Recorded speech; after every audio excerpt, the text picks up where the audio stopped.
Bastards! Today I want to talk about personal hygiene in a long term or a short term disaster or situation. So, we all take it for granted the water, clean water coming out of the tap, hot water always available from a boiler, um, stores full of supplies with soap, detergents, and other hygienic stuff. Toilet paper being full stocked always in the store. So imagine when that goes away. Like a recent example is the toilet paper craze, which was very odd in my opinion, because I saw people with bags full of toilet paper running out of the store during the beginning of the corona epidemic. Found it weird, but it's that's something else that I noticed. They they took the toilet paper, but a lot of the hygienic stuff lay they never touched it. Those were the one of the few shelves that were still full. So I would imagine during a disaster, when people really gonna need it, it's going to be too late.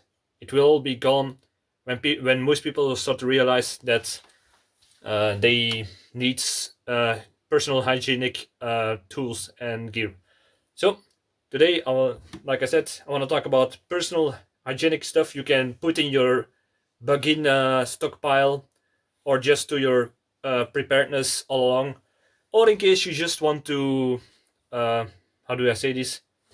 Want to, when you have financial problems, there are ways to cut costs by either buying something in bulk or by just using something simple like I'm gonna talk about in a minute about erasers, which can save you a lot of money just for when things are tight, you lost your job, or you got a fine or a lost court case or something like that, divorce.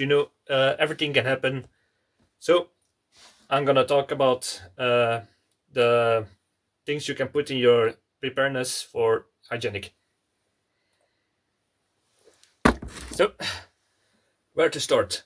First of all, let's talk about shaving first.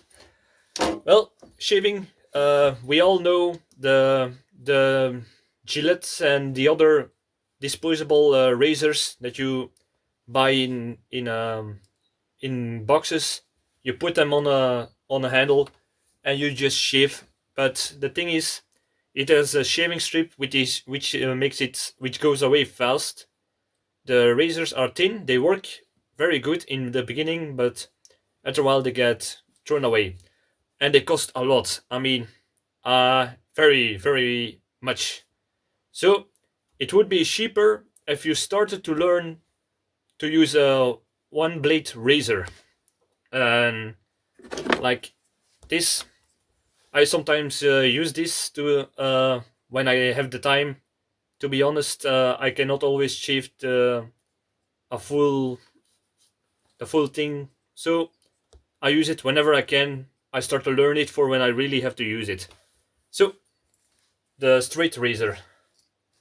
This is many people will consider this dangerous, and to be honest, it can be when you are shaving and someone's knocking at the bathroom door, and you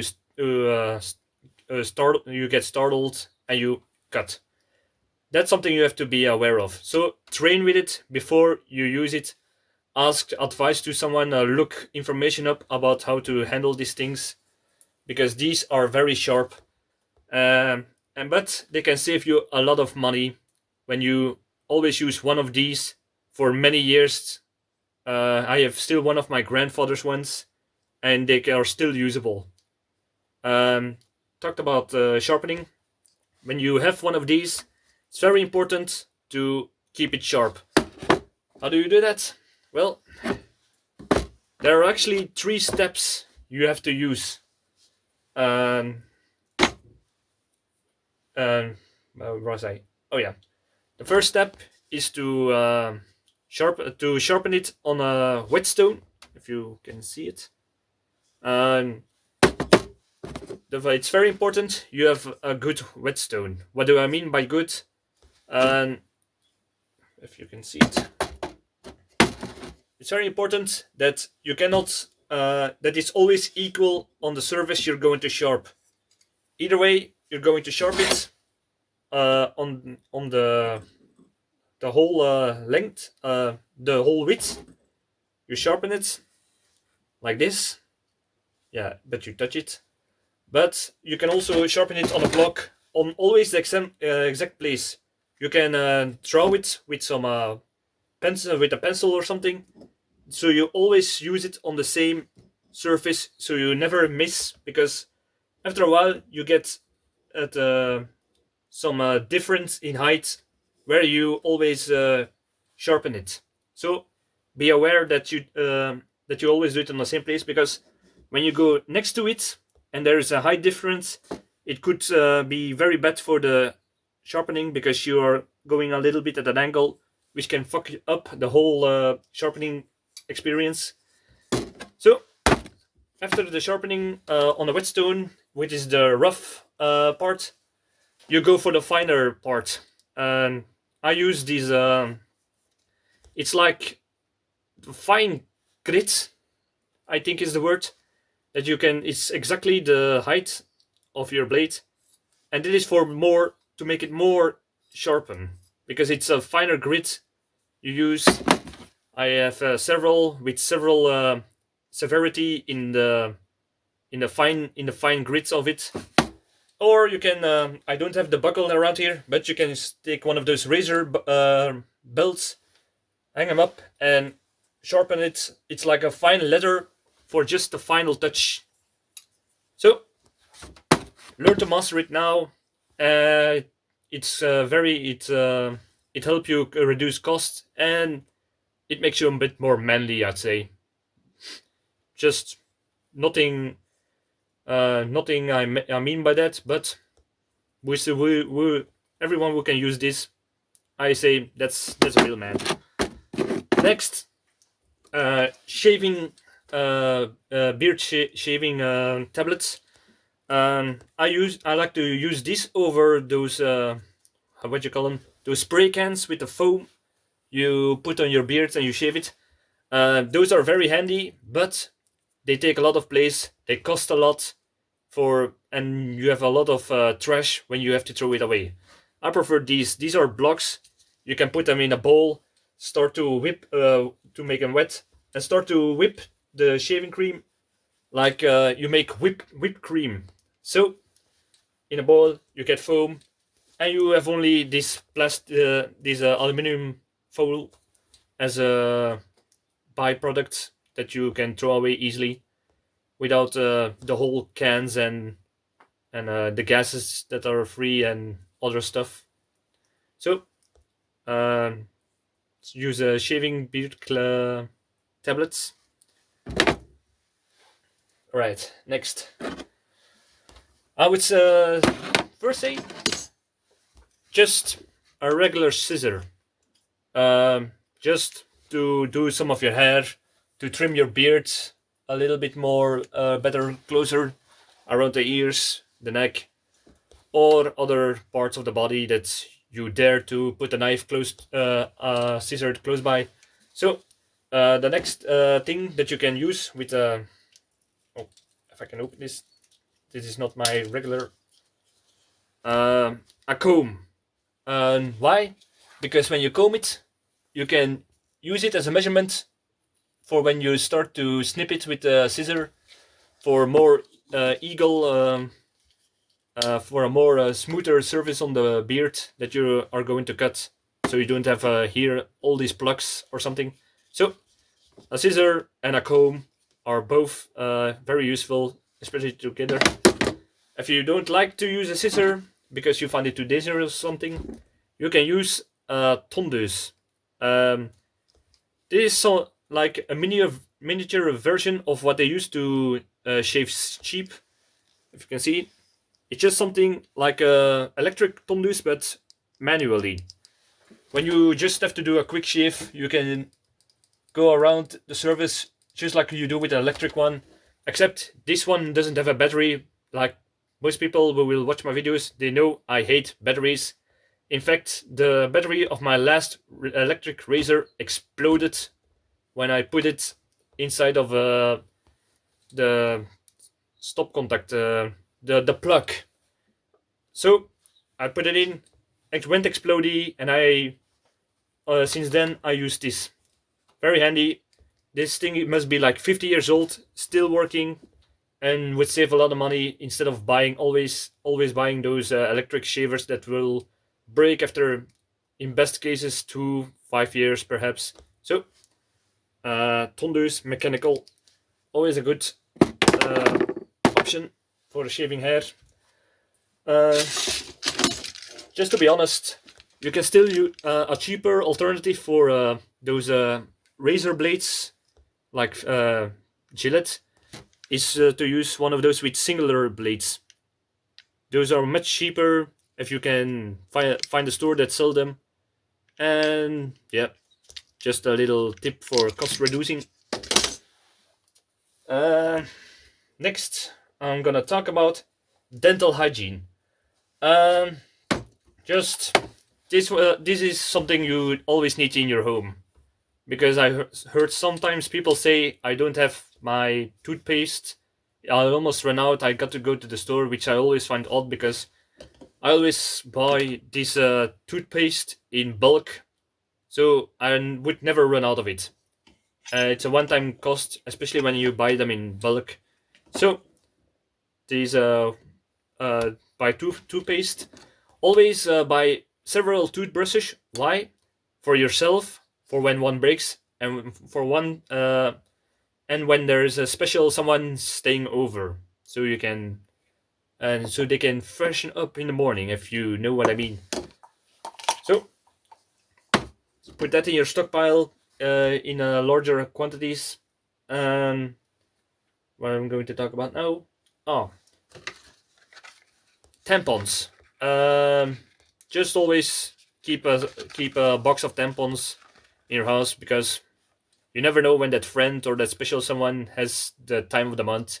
You can help them with this. Even there are even medical things you can do with this. Like when you have a large puncture wound or a shot wound, you can take one of the tampons, put it in. It will absorb the blood, start to clot, and will will stop the bleeding for a while, or even lessen it, so you have time to go to find medical help. So put this in your bug out bag or in your EDC bag. Just a small tampon can be life-saving, or just saving you from embarrassment when in social gatherings. So next, what shall we talk about?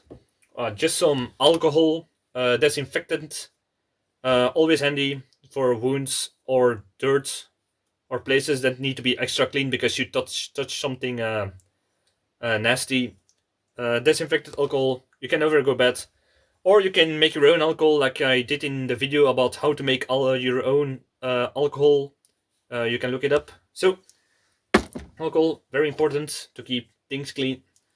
Next thing, a mirror.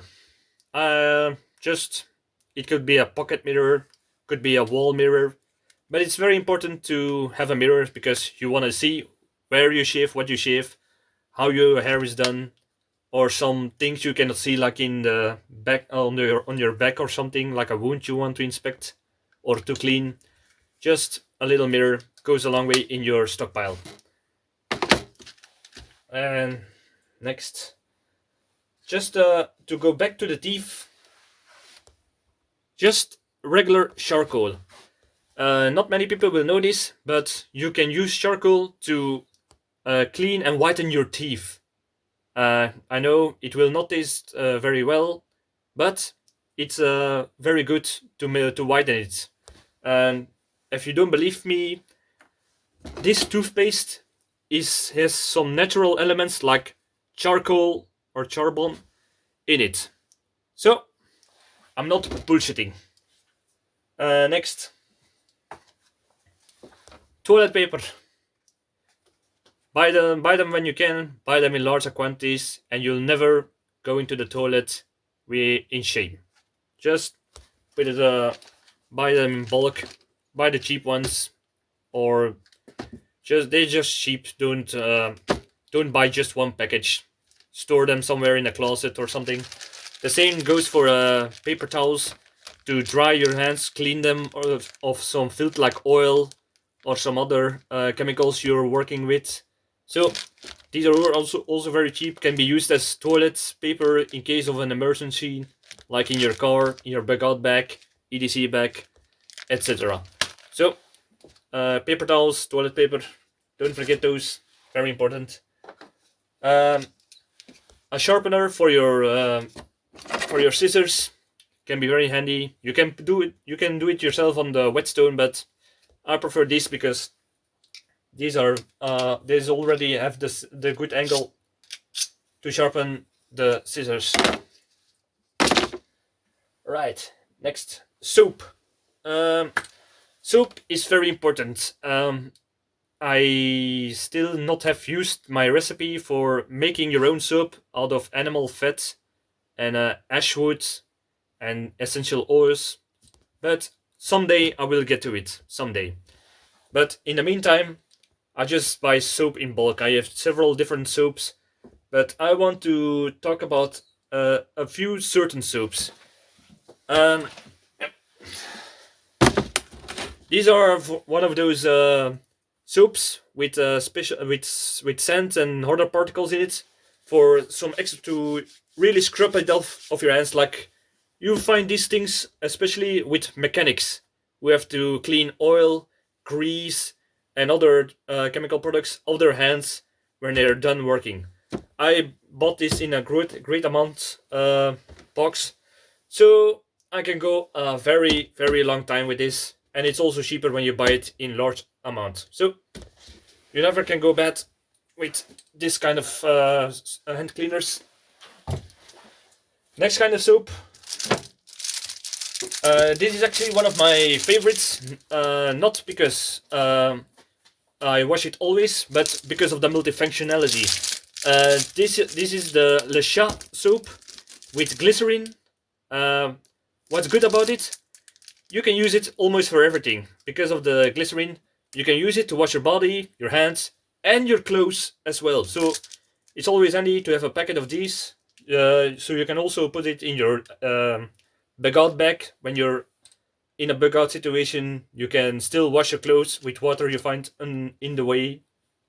I mean, so very handy with soap with glycerin, especially from Le Chat.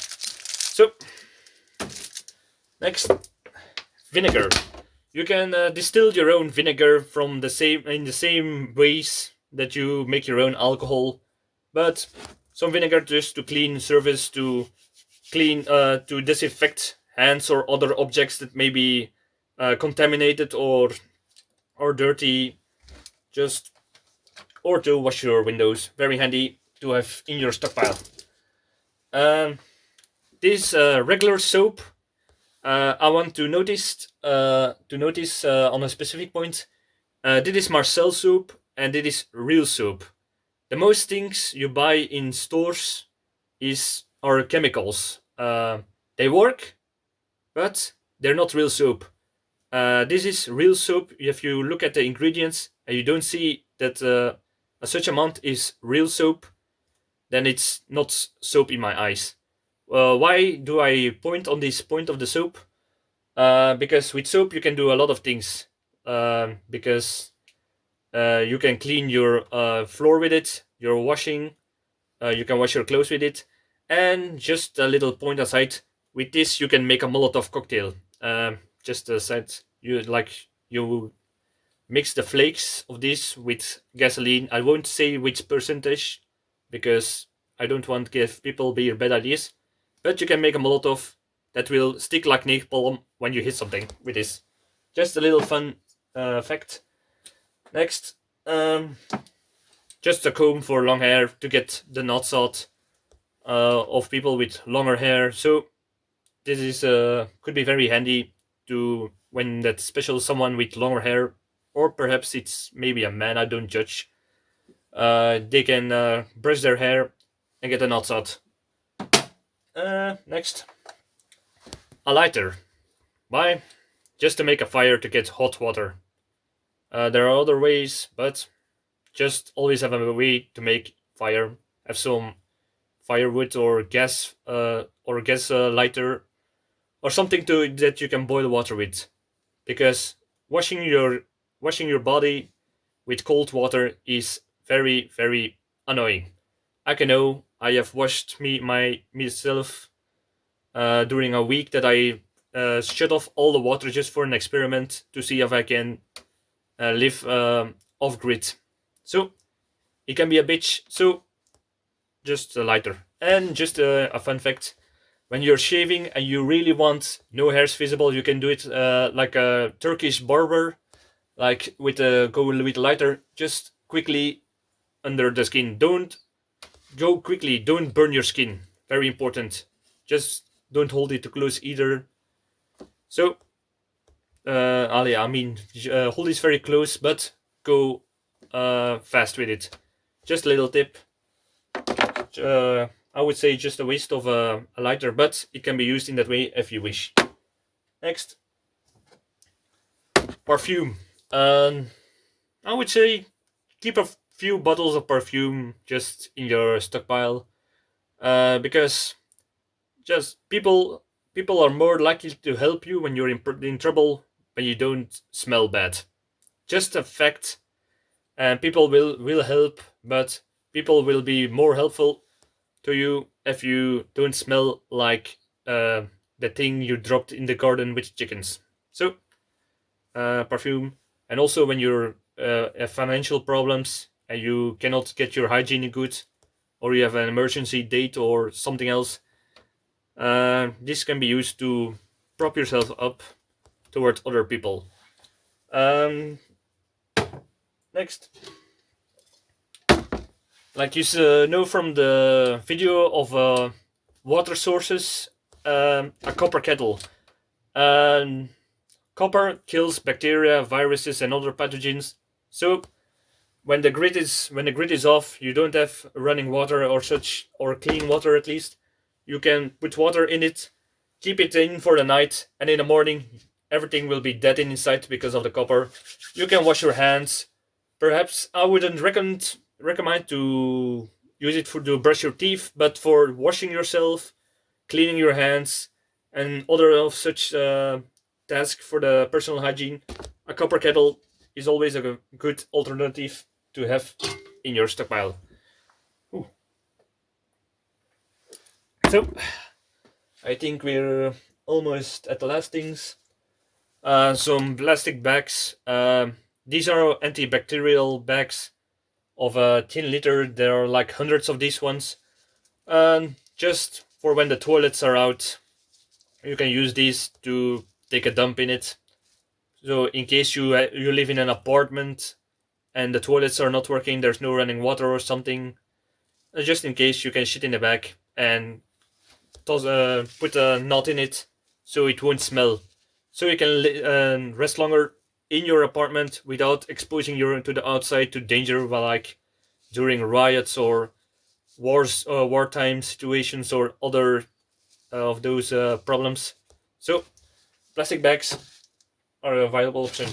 You can also use one of those bigger garbage can bags or something. Those are well a bit bigger, but the problem is the people. I guess people would put so much in it, and it will tear, and it will still contaminate the area that you're using. So take a shit outside, take a shit in the bag, or you can. And when you have to take a leak, and you cannot always go outside because of reasons it's not safe outside or during only certain moments, a portable piss bottle, like you know in the old movies, they have some sort of bowl, they piss in it in the night, and they chuck it outside in the morning. That's the same thing you can do with this.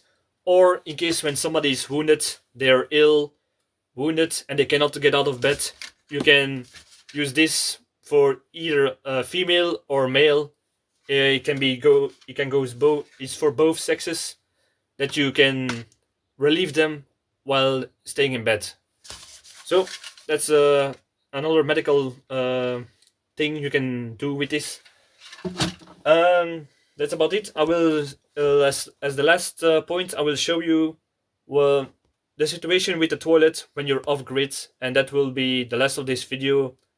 So, by the power of editing, you will see my toilet. So, the toilet. Well, there's not much to say about this, except when you still have working, when the sewers are still working, but you have problems with your water supply, like by there is damage to the plumbing or to the how do you say this, when they cannot provide water to the local area by some reason, maybe it's drought or some chemical spill, or some other hazardous, like a biological threat, has prevent that water can go to the public utilities. So that in that case, you can still there are ways to still make your toilet functioning, so you don't have to shit in a bag. In my case, I have two options that I have used during a trial that lasted a week, where I closed off all my water, and it worked very perfectly.